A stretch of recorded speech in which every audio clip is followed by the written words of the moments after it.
el concepto es la definición,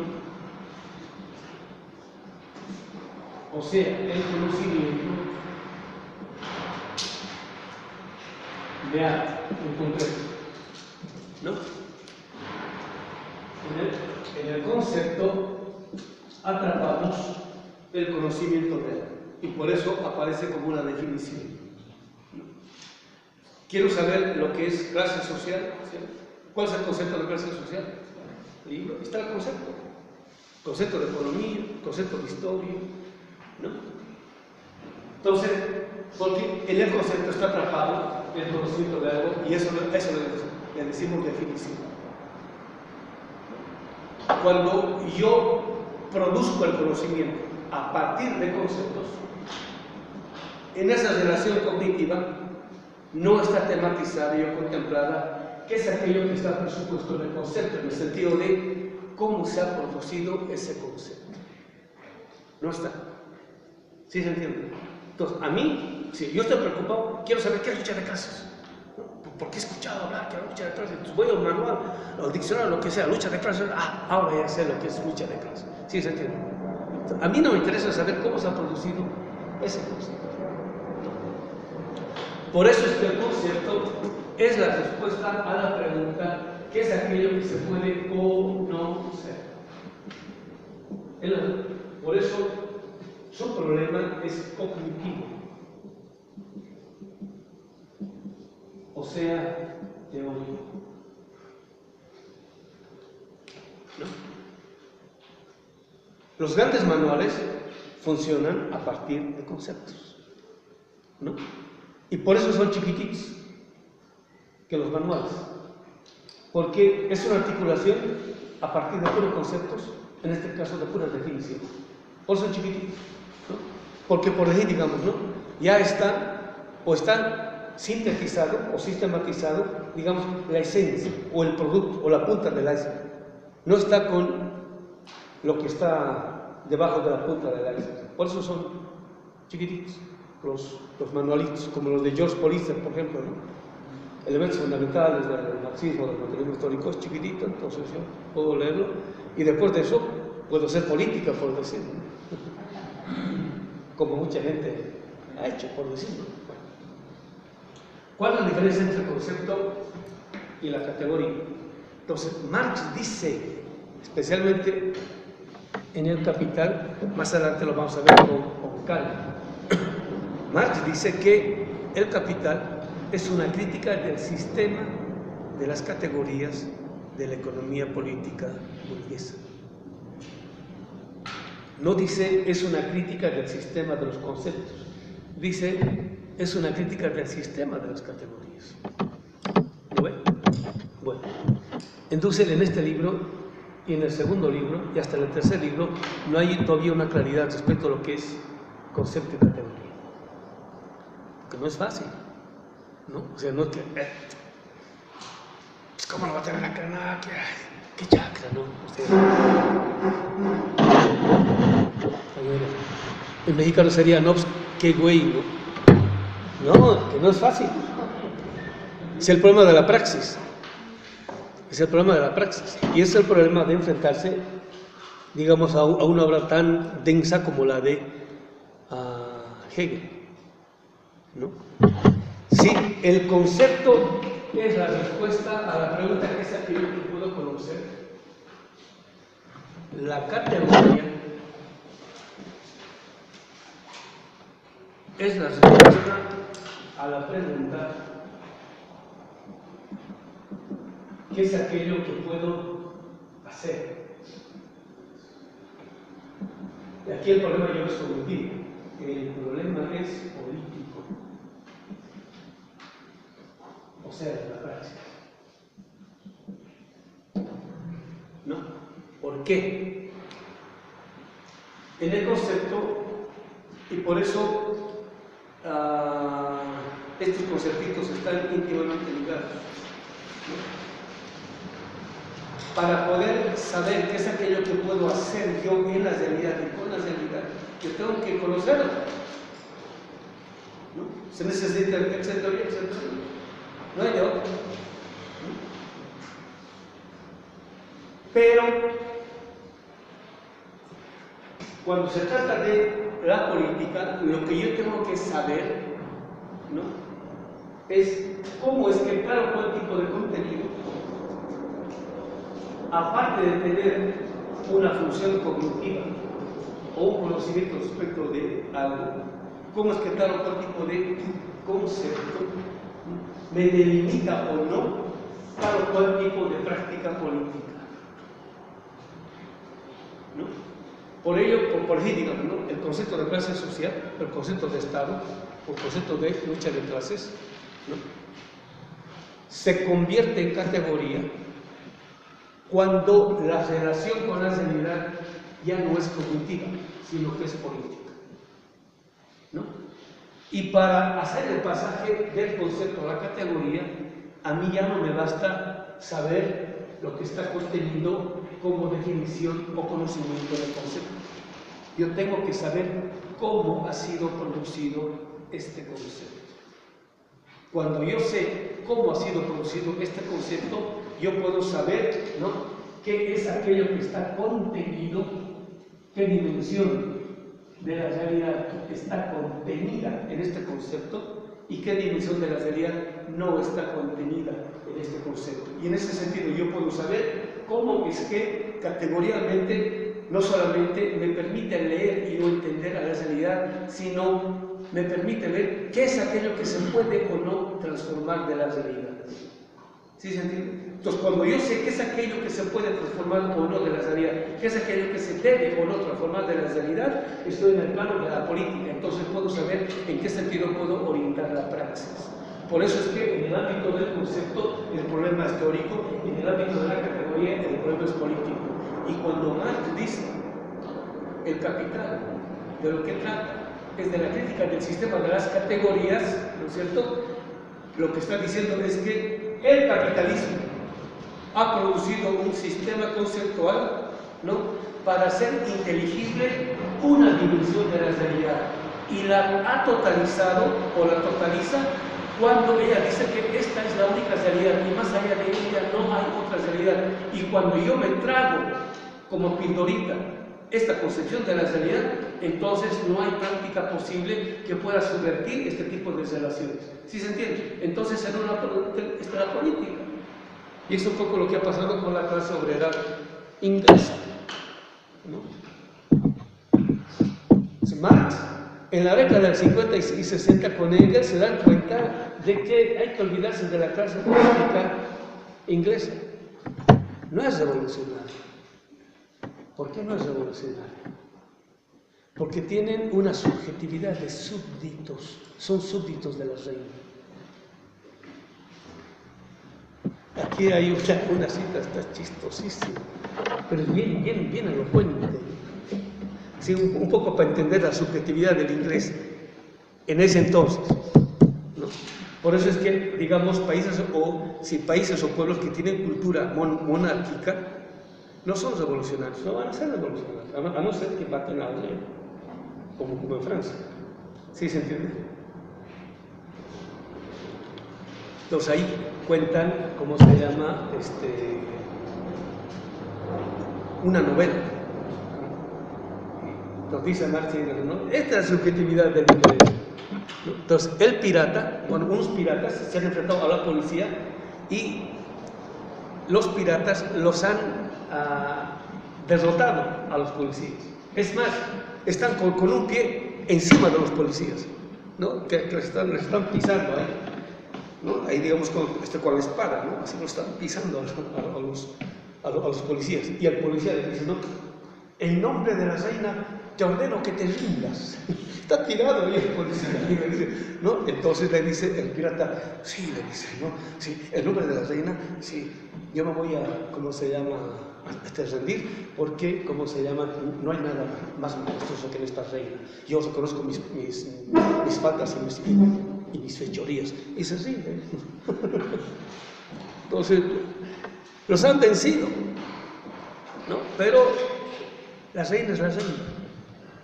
Y este biógrafo, que es inglés, dice, ¿no? Para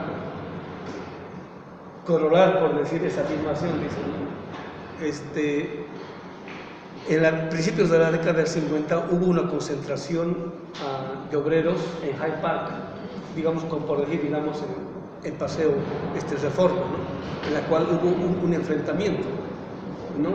Que entre obreros y policías, pero digamos, nada grande. Entonces ellos dicen, la próxima sí va a ser ya una revolución, pero nunca hubo la próxima, ¿no? Y nunca hubieron grandes marchas, así como las hubo en Rusia, por decirlo, digamos, de los obreros enfrentándose a la policía por este tipo de conciencia, porque en última instancia son, el tipo dice aquí, los obreros y los burgueses juntitos van a los mismos supermercados a comprar, ven los mismos partidos de hockey, ¿no? Y así sucesivamente. O sea, digamos, andan prácticamente lo mismo. O sea, los obreros tienen conciencia burguesa. Entonces dicen, nunca ha habido una concentración tan grande de masas como cuando se enterró a la princesa Diana. O sea, esta conciencia de súbdito, pues. Eso sí, el pueblo todo eso sale, pero para hacer la revolución no sale. ¿Por qué? Porque tienen un tipo de conciencia. ¿Sí se entiende, no? Y ese tipo de conciencia se produce a partir del privilegio de esta dimensión, ¿no? Ya no importa cómo se ha producido esto, lo que importa es lo que se conoce, y lo que se conoce afirma como único a la totalidad, o digo a esta realidad como si fuese totalidad, es el contenido del concepto de ser. Entonces, si yo parto de la concepción que la realidad ha producido la modernidad, hagamos lo que hagamos, no hay más allá de la modernidad. El fin de la historia tocó las campanas, no va a haber un socialismo, va a haber un comunismo. Entonces, sí se entiende, ¿no? Es el tipo de, bueno, le decía Pablo Freire, la educación bancaria, ¿no? Digamos, acumular conocimiento, y no desarrollar este tipo de relación cognitiva en el sentido de categoría, ¿no? Entonces, cuando Marx dice de lo que se trata es de la crítica del sistema de las categorías, lo que está queriendo decir, señores, hay que saber cómo es que se ha producido esto, hay que saber qué tipo de dimensión de realidad está contenida en este tipo de concepto, ¿no? Porque no está contenida toda la realidad, sino solamente una dimensión de la realidad. Entonces yo tengo que saber eso para ver en qué medida se puede o no impulsar la práctica política como praxis transformadora. ¿Sí se entiende? Por eso el conocimiento teórico, científico, filosófico no es neutral. No tiene una función política en el sentido de que delimita siempre de una forma, de un modo, a la realidad. O sea, me define una forma, ¿no?, de relación con la realidad. Me delimita a la realidad de tal modo que o me contento con ella en el sentido de que no es más allá de la modernidad. O digo, no, pues necesitamos algo más allá de la modernidad, ¿no? Que son los prejuicios eurocéntricos de la modernidad, ¿sí? Y el marxismo ha caído en eso en el siguiente sentido. La modernidad se pone a sí misma como el último horizonte del ser cuando ella afirma que la modernidad es el último estadio que la humanidad ha sido capaz de producir, en el sentido de lo más humano, lo más racional, lo más democrático,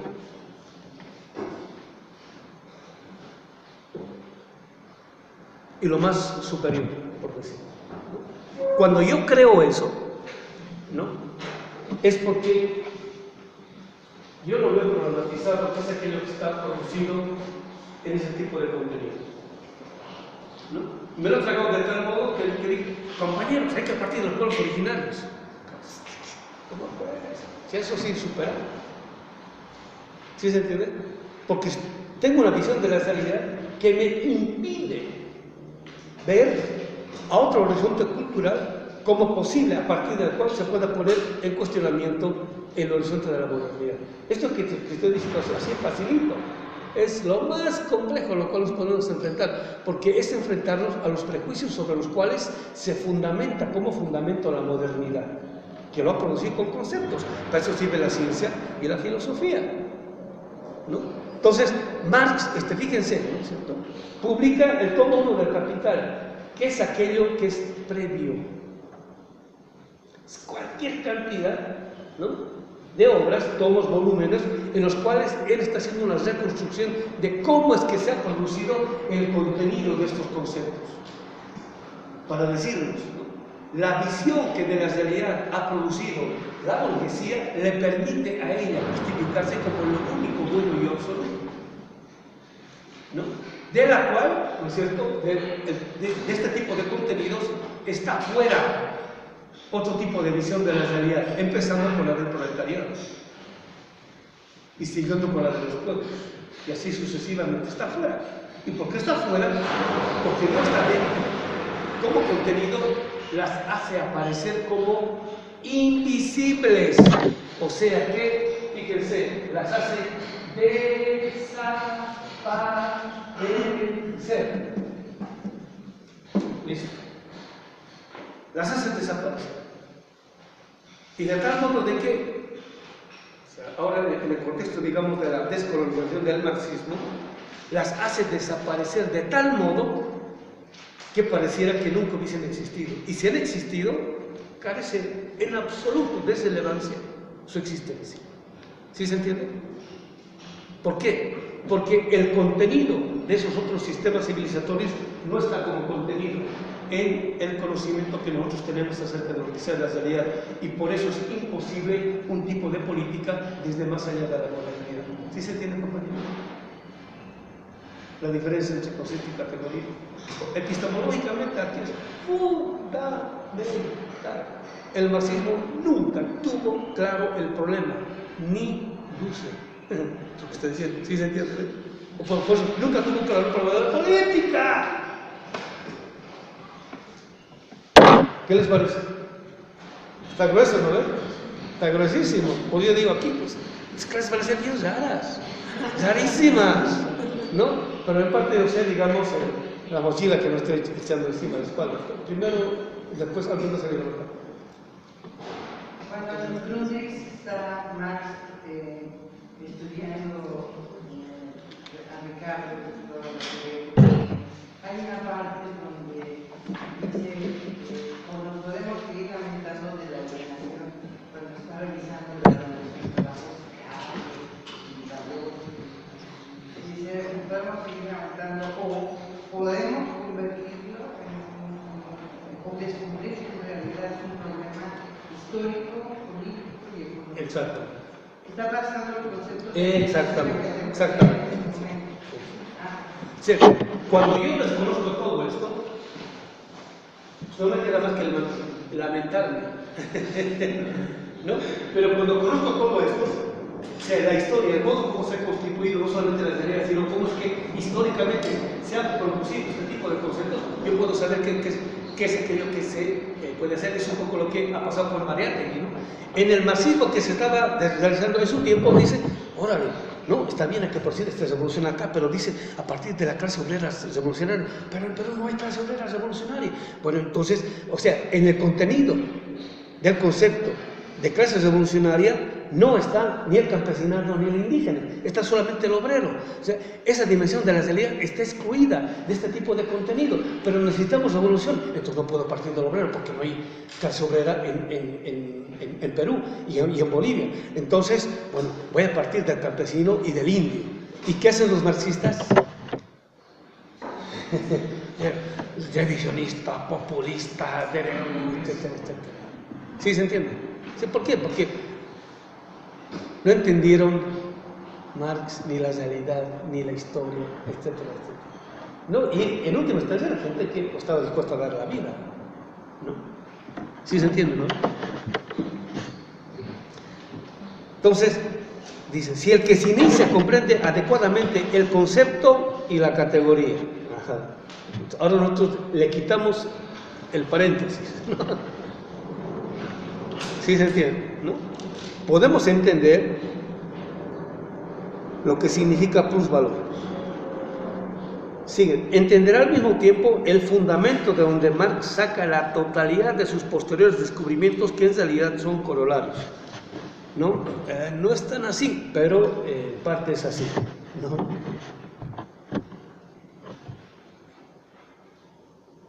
Si el que se inicia comprende adecuadamente, aquí sería el contenido del concepto de plusvalor, ¿no?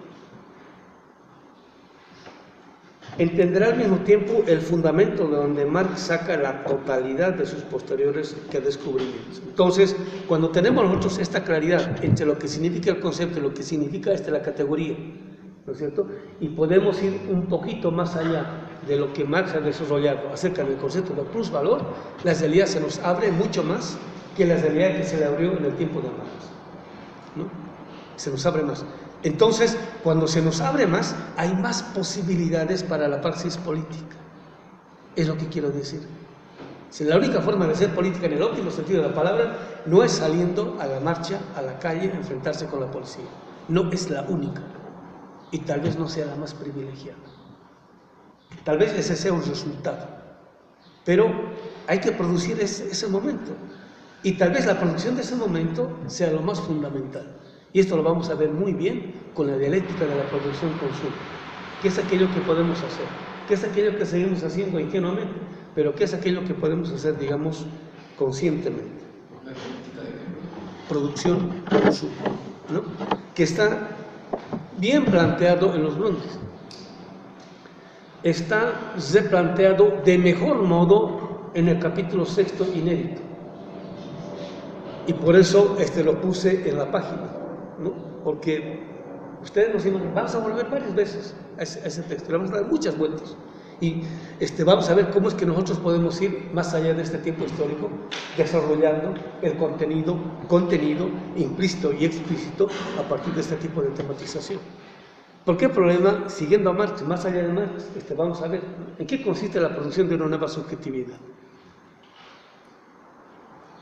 ¿no? Y ahí, en parte, vamos a cuestionar el gran aterrizaje de la filosofía de la praxis, ¿no?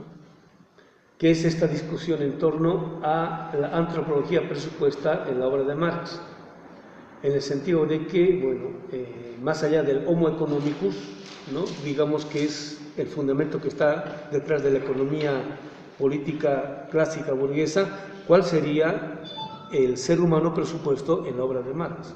Entonces es, digamos, el de la praxis, ¿no? El ser humano. Bueno, ¿qué significa eso? ¿No? En general, lo que se ha entendido es que él puede crear, ¿no?, una nueva realidad, pero a partir de crear, digamos, cosas, objetos, entes, porque puede crear cosas, objetos de creación, ¿no? Las mercancías, ¿no? Parece que el ámbito radical de creación de una nueva humanidad, en parte está señalado ahí por el Che Guevara con la idea del hombre nuevo, ¿no? Es la producción de una nueva subjetividad, ¿no? El ser humano puede crear un ser humano, es lo que está detrás de eso.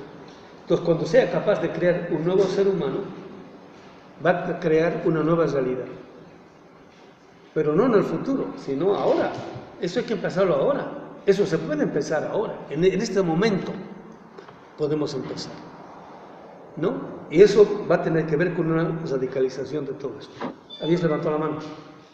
Sí, siguiendo el ejemplo de Mariátegui, si notó que el concepto de clase revolucionaria no incluye al campesino, al indígena, y él dota esas determinaciones al concepto de clase revolucionaria, ¿hubo una transición ahí entonces del concepto de la categoría? Sí. O sea, clase revolucionaria ya sería Mariátegui una categoría. Sí, pero digamos, es un poco lo que decimos en, ¿cómo se llama?, en la reflexión de carácter epistemológico, ¿no?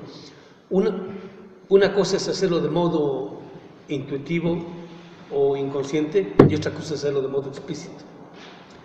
Para la reflexión científica o filosófica lo que sirve es lo explícito, ¿no? En el sentido de que hacerlo con conciencia. El político, intuitivamente, siempre anda haciendo eso. Por eso hay política, de lo contrario no habría política, ¿no? El político siempre se está moviendo en el ámbito categorial, pero de modo intuitivo, no de modo explícito, ¿no?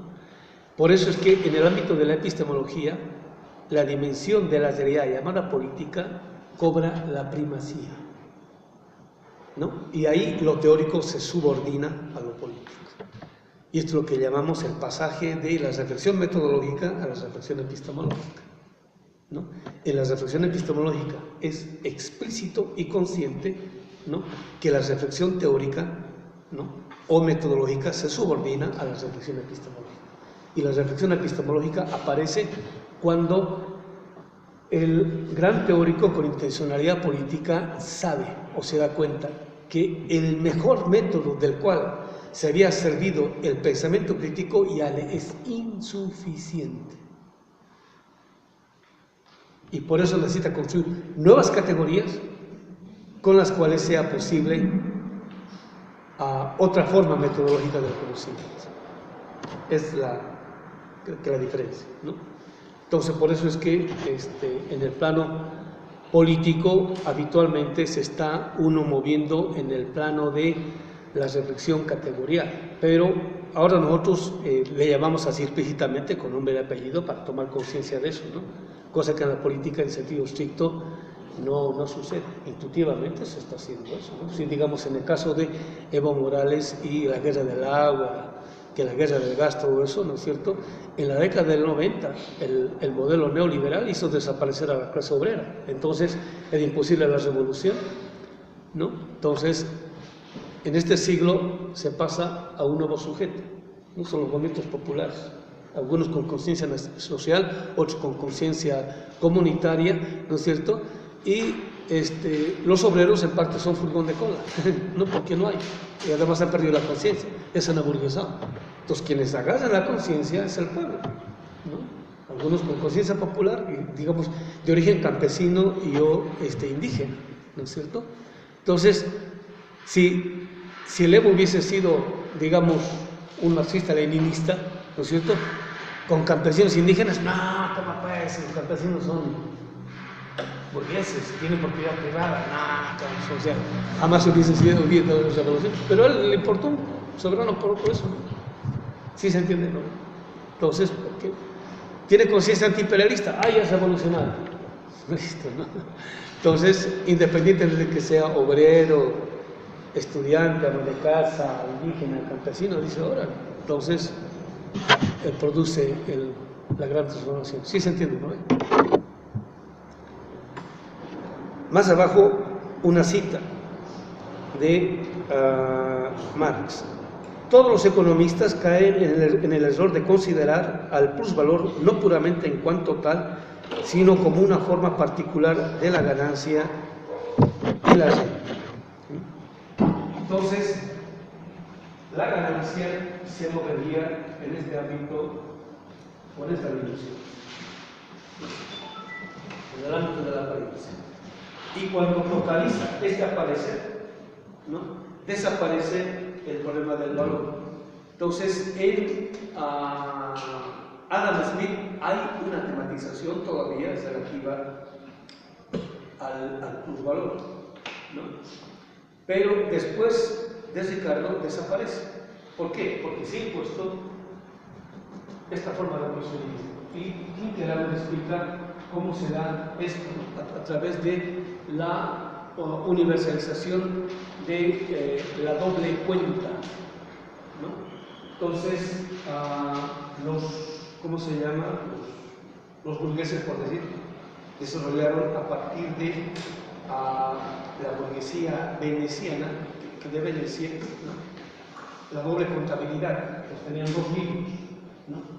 Pues en un libro se registraba todo aquello que se ha invertido y o consumido para un tipo de, ¿cómo se llama?, producción, ¿no? En ese libro se incluía, ¿no?, inclusive el salario del propio dueño, que aparecía como gerente, ¿no? Entonces, aquí están todos los costos, ¿no?, de la producción, etc. Digamos, cuánto se ha necesitado comprar en insumos, cuánto se ha pagado de salarios, etc., ¿no? Entonces, por decirlo, hemos invertido $100,000, ¿no? Pues aquí está todo lo que se ha invertido, ¿no? ¿Cierto? Pues ha salido de la producción, ¿no? Un stock de mercancías, ¿no es cierto? ¿No? Y al final de la jornada, que sería este caso el año, ¿no? Bueno, aquí ha habido ganancia. ¿Por qué? Porque el contador, que es el abogado de la empresa, de la firma, la secretaria, ¿no? El propio gerente, todos ya han cobrado su salario, de, ¿cómo se llama?, de director, pues, ¿no? O de empresario, han cobrado su salario. Por decir, digamos, el obrero estaba cobrando $500 al mes y él, como director, $5,000 al mes, ya está incluido eso, ¿no? Y aparte de eso, hay una ganancia, digamos, es el 30%, ¿no? El 30%, digamos, $30,000, ¿no? Si ha invertido 100,000, ¿no?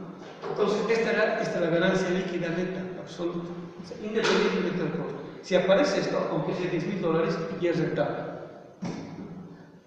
Entonces, como se desarrolla y uniformiza la doble contabilidad, al final aparece como que la ganancia, ¿no es cierto? O sea, el aparecer es el que explica el misterio de la riqueza, ¿no? Y en Wall Street, por ejemplo, cada que aparece esto se traduce en bonos, ¿no? Digamos, somos una empresa, cada quien de ustedes tiene un salario, vamos a suponer que es $3,000, $5,000, dependiendo, digamos, del lugar de la jerarquía. Entonces, si ha habido una ganancia extra, se reparte en forma de bonos, ¿no? Por ahí, digamos, el salario de $5,000 al mes, ¿no es cierto?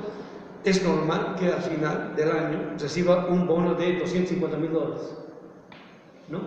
Que son ganancias extras, ¿no? Entonces, por ese tipo de relación en la producción, el aparecer o la ganancia como aparecer se totaliza, entonces hace desaparecer la tematización relativa al plusvalor y al final, como se llama la economía, ya no como economía política, ya no la tematiza más, y entonces desaparece la tematización, la estabilización de la realidad, y la ganancia se expresa en este tipo de sentido. Entonces desaparece, ¿no?, la tematización relativa a que esto se produce en la vida real y no acá. ¿Sí se entiende? ¿No? Y supuestamente esto se da por las relaciones relativas al mercado. En el mercado es donde, digamos, se sabe muy bien cuándo vender, cuándo no vender, etcétera, etcétera. Entonces, por eso supuestamente aparecería. Entonces, si Marx estuviese desde la perspectiva del capitalista, no hay ningún problema, es así. Pero como no está desde la perspectiva del capitalista, sino del trabajador,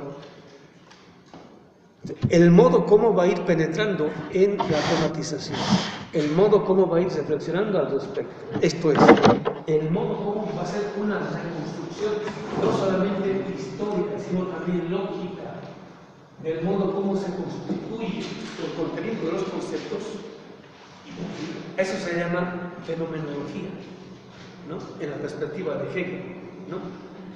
Hay que, haciendo uso de la razón, hay que hacer aparecer el ser del ente, ¿no?, que en principio no aparece, ¿no?, aunque es evidente, pero no aparece, hay que hacer aparecer. Para eso se hace fenomenología, se hace un uso del logos para tematizar el modo de aparecer de tal modo de que se revele en su esencia.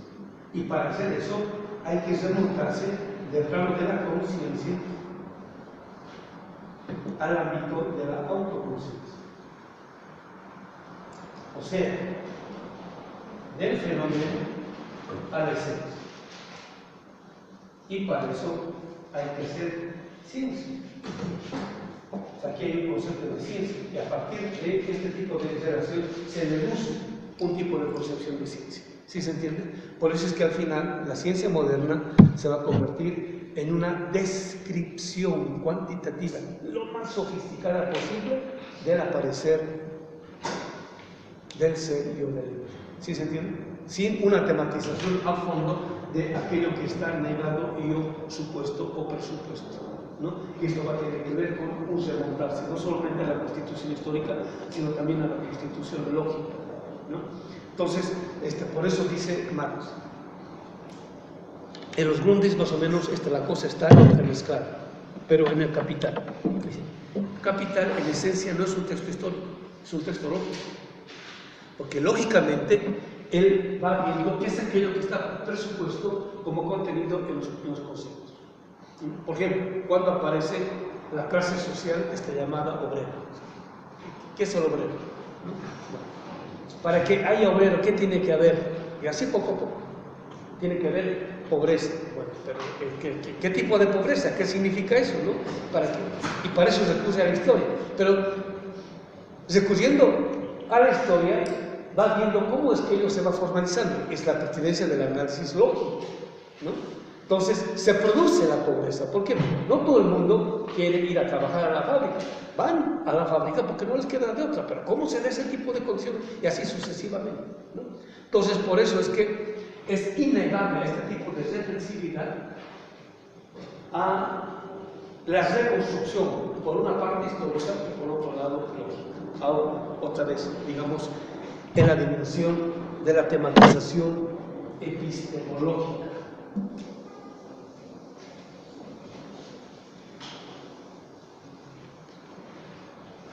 Esto lo hace explícito por un lado Bloch y por otro lado Hugo Sánchez, ¿no?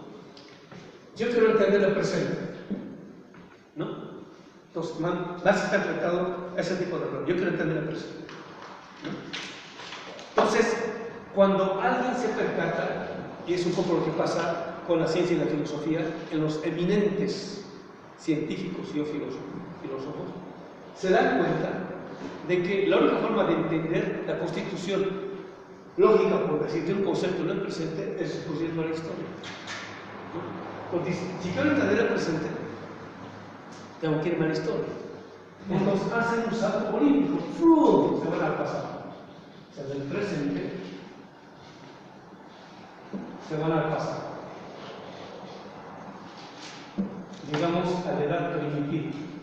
Entonces, primitiva. Cuando se procede de este modo, en el capítulo lo dice más explícitamente, lo que se hace es el modo como habitualmente produce conocimiento el cientista y el filósofo de la modernidad.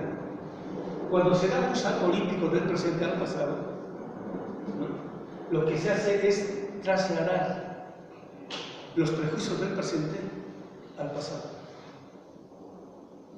¿no? Entonces, me voy al pasado y desde el pasado voy haciendo la discusión de la historia y llego al presente. Lo único que hago es justificar o comprobar, ¿no?, en el presente los prejuicios que el presente tiene del pasado. O sea, caigo en una tautología. Compruebo en el presente los prejuicios que el presente tiene del pasado. Tautología. O sea, estoy mirando del pasado lo que este presente, la visión que este presente había producido del pasado para justificarse este presente como bueno.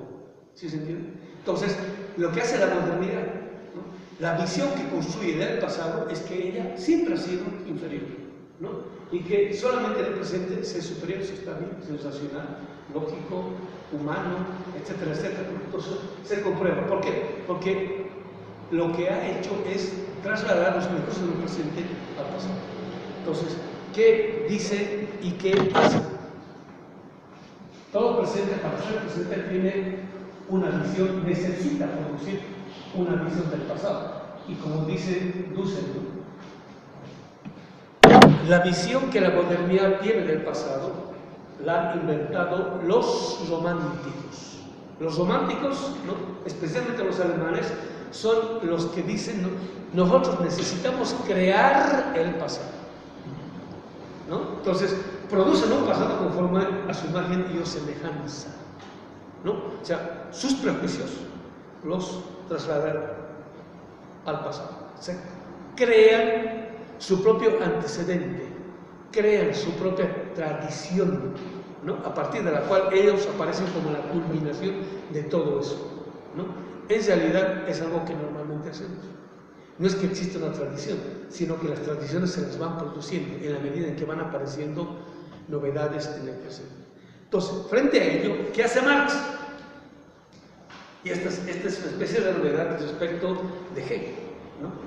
Dice, este presente, ¿no?, por el tipo de contenido que tiene su conocimiento, ha producido un tipo de visión de la realidad, ¿no?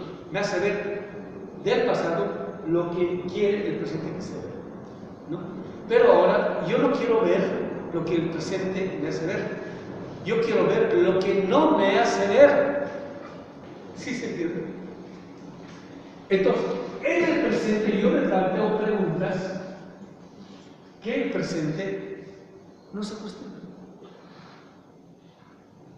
Y gracias a eso hago una reconstrucción de la historia distinta a la reconstrucción lineal que este presente ha producido del pasado. Entonces, empiezo a ver en el pasado cosas que este presente, en este caso de la modernidad y el capitalismo, no las hacía ver, o cuando las hacía ver, las hacía ver de modo deformado y o distorsionado, ¿no? Como esta idea de que desde que llegaron aquí los españoles, ¿no?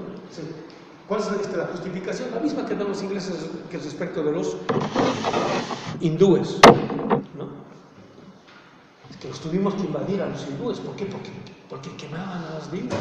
A ver, ¿no? Ahora siento que quemaban a las viudas, sí, pero es un poco lo que decía un compañero mexicano que de izquierda, ¿no?, durante Porfirio Díaz, ¿no?, asesinó a 160 y tantos mexicanos durante su sexenio, ¿no? Y dictador, todo lo que ustedes quieran que sea, pero hoy por hoy, ¿no?, ¿cuántos mexicanos se asesinan al día? Más de 160, y no decimos nada. ¿Qué fue peor? ¿Sí se entiende? ¿No? Entonces, en India sí se quemaban a viudas, ¿no es cierto? Pero el holocausto que produce la invasión inglesa en la India es considerablemente muchísimo más atroz del tipo de injusticias, digamos, que se producen allá. Entonces, cuando llegan aquí los españoles dicen, no, dicen, esos indios, ¿no es cierto?, hacen sacrificios humanos, ¿no? Todos los días se la pasan cortando cabezas, ¿no?, para que supuestamente el dios Sol siga moviéndose. No, y por eso los vamos a invadir.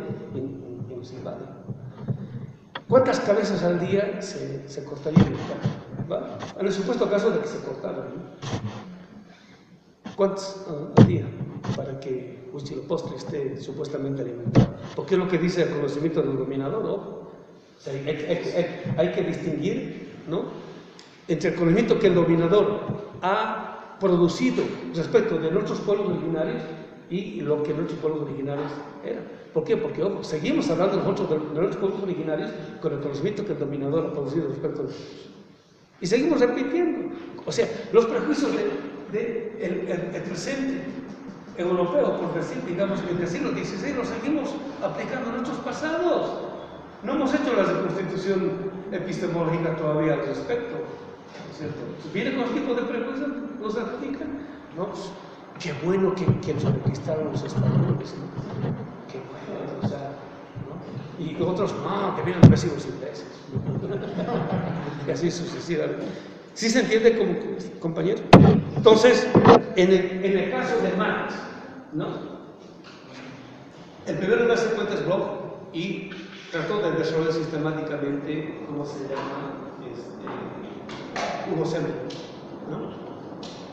El presente es quien tiene que decirme qué misterios oculta el presente que no están aclarados en el pasado, los cuales ni siquiera los conocemos, que son aquellos que hay que indagar y investigar.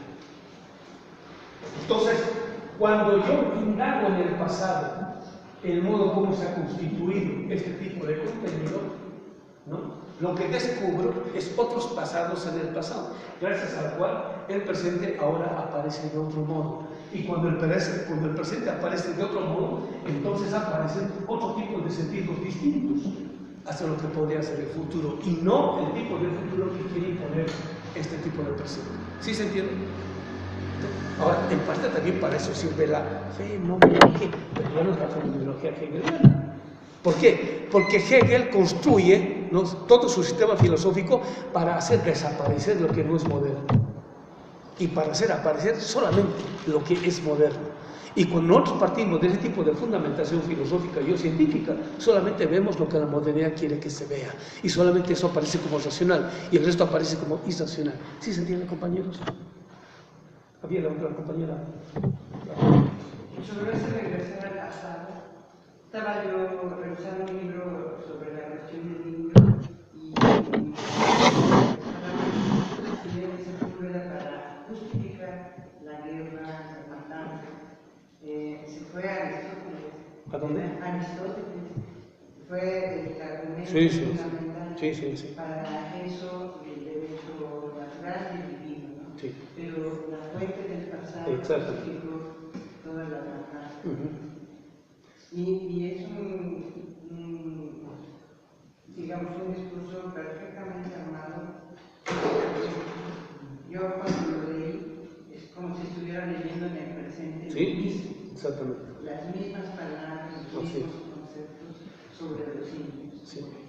Y no por casualidad, Ginés de Sepúlveda era el traductor oficial de Aristóteles para la Universidad de Salamanca. Era un gran académico, un gran filósofo. O sea, no era cualquier naco, por decirlo. No era. Y tienen argumentos. Es lo que tienen argumentos sofisticados. No tenemos que ser superiores a ellos. O sea, no podemos aspirar a ser como ellos. O sea, tenemos que ser superiores a ellos. Sí, en ese sentido, tenemos que dominar Marx mejor que los alemanes, ¿no? Hay una pregunta. Mira, en todo el desarrollo de la o sea, es verdad lo que tú dices, pero ¿en qué sentido? Bueno, yo mencioné un poco esto. ¿En qué sentido Hegel cae en esta modernidad? Un poquito conectando eso con lo que decías al principio, esta idea de aparecer en modos de vida, justificar el modo de vida europeo, racionalmente durante toda la historia de la filosofía, y que aparezca Alemania como lo más racional y ocultar, digamos, todo aquello que no está contenido dentro de la misma modernidad. Entonces, digamos, para hacerlo más comprensible, es que toda la filosofía hegeliana, en este caso toda su fundamentación lógica, cae en que el modo de vida burgués es el más racional. En ese sentido, podríamos decir que Hegel es profundamente moderno. Bueno, él lo que hace es elevar la forma de vida que ha producido la burguesía al ámbito de la razón, en sentido amplio, en sentido cultural, porque, digamos, él no lee solamente, digamos, a los clásicos de la economía, ¿no? Él se apropia categóricamente, digamos, de lo mejor que está produciendo y ha producido la modernidad, ¿no? Y antes de él, siempre hay que recordar esto, el concepto de modernidad no se ha elevado al ámbito de la razón, todavía no es filosófico, o sea, no se ha hecho una fundamentación filosófica. Y es un poco lo que él dice al comienzo de la fenomenología. Dice, la modernidad es todavía un sentimiento, hay que elevarlo al ámbito de la razón, y eso es lo que termina de hacer primero en la ciencia de la lógica, que por eso en la enciclopedia de las ciencias filosóficas. Todos sus prejuicios les da una justificación argumentativa, pero muy lógicamente, muy bien argumentada lógicamente hablando. Y todos empiezan a sacar, pero así fuerte, la filosofía del derecho. Y qué no decir, digamos, en la filosofía de la historia. En la filosofía del derecho, por ejemplo, lo primero que dice, ¿no? Palabras más, palabras menos. ¿Qué es aquello que hace que un ser humano sea ser humano? ¿No? El dotarse de una objetividad. ¿Qué quiere decir esto? Tener propiedad privada. Si tienes propiedad privada, eres ser humano. Si no tienes propiedad privada, no eres ser humano. O sea, automáticamente todos los que tienen propiedad comunitaria han dejado de ser seres humanos. Automáticamente. Entonces, eso es decir, está justificando, está argumentando, filosóficamente hablando, ¿no es cierto?, porque ese tipo de humanidad que está produciendo la burguesía moderna es la humanidad. Si quieres ser humano, tienes que tener propiedad privada. ¿Qué quiere decir? tienes que tener propiedad privada, tienes que tener un contrato, ¿no?, jurídico, ¿no es cierto?, que ampare legalmente eso. O sea, esa afirmación solamente, ¿no es cierto?, está conteniendo la cultura que ha producido, la forma de vida que ya ha producido fácticamente la burguesía moderna, capitalista, europea, etcétera, etcétera, ¿no? O sea, ya está contenido todo eso. Entonces, si yo me trago esito, ya me trago todo el resto. Ahora hay que hacer una reconstrucción. ¿Cómo es que aparece el concepto de propiedad privada? Y es lo que hace Marx. ¿Y por qué eso es éticamente perverso? Y a partir de eso, la filosofía del derecho es éticamente perversa. Pero no solamente la de Hegel, toda la filosofía del derecho moderna es éticamente perversa, ¿no? Pero haciendo este tipo de reconstrucción, ¿no? Pero, por decir, digamos, ¿no?, pero para decir que es perversa, nosotros tenemos que recurrir no solamente a otro tipo de justificación, argumentación de lo que significa, digamos, lo bueno y lo malo. Si partimos de la ética ontológica de la modernidad, pues es así. O sea, no hay de otra, ¿no? Pero estamos haciendo nosotros esta evaluación después de lo que es aquello que produce como consecuencia, ya no solamente en las relaciones humanas, sino en el planeta en su totalidad, llevar hasta sus últimas consecuencias el concepto de propiedad privada, ¿no? Si termina exitosamente Peña Nieto la privatización del agua en México, ¿no?, en este sexenio, el 90% del agua del pueblo mexicano no les pertenecerá a los mexicanos, sino a las empresas transnacionales, como la Coca-Cola, la Nestlé, etcétera, etcétera. O sea, ¿qué habría dicho Hegel al respecto? El agua es objeto de propiedad privada. El aire va a ser objeto de propiedad privada. Ya están vendiendo el aire.